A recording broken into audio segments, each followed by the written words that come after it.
Yo, what's up mga kaibigan? Nalina tayo magkwentuhan. Game 2 ng Minnesota Timberwolves at ng Golden State Warriors. No Steph Curry sa game na ito, pati na din sa next 2 games dahil sa hamstring injury.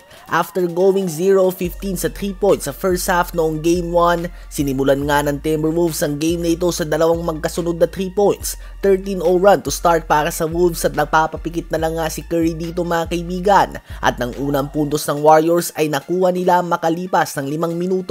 Umabot kaagad sa 18 points ang biggest lead ng Timberwolves sa unang quarter at natapos nga ito sa score at 29-15.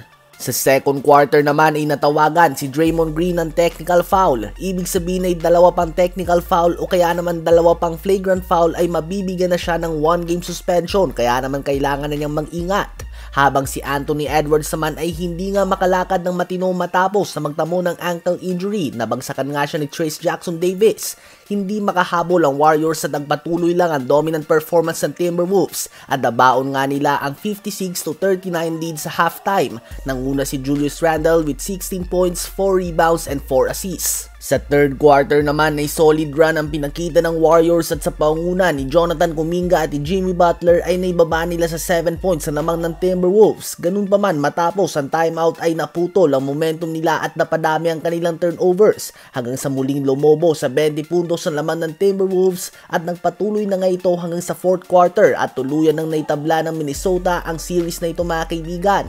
Habang sa Game 2 matchup naman kahapon ng OKC at ng Denver Nuggets ay nagmukhang ordinary player nga si Nikola Jokic. Nagtala lang siya ng 6 field goals, 6 turnovers at 6 fouls. Not one-on-one, not double team but soft zone defense. So kombinasyon ng man-to-man at zone defense ang nakita ni Jokic. Kahit sang anggulo nga pumunta si Joker mga kaibigan ay tiyak na may sasalubong sa kanya na help defense. Kaya naman nasa mga kakampi na nga niya kung may papasok ba nila ang mga open shots o lightly contested shots. Hindi naman gaanong nagka-problema sa opensa ang Denver Nuggets. Obviously, Jokic and the whole team can be better. Subalit nagtala pa din nga sila ng 50 plus points sa first half at solid offense na yan para sa isang playoff game. Ang kanilang depensa ang nagka-problema dahil binigyan nila ng playoff record 87 points sa first half ang OKC Thunder.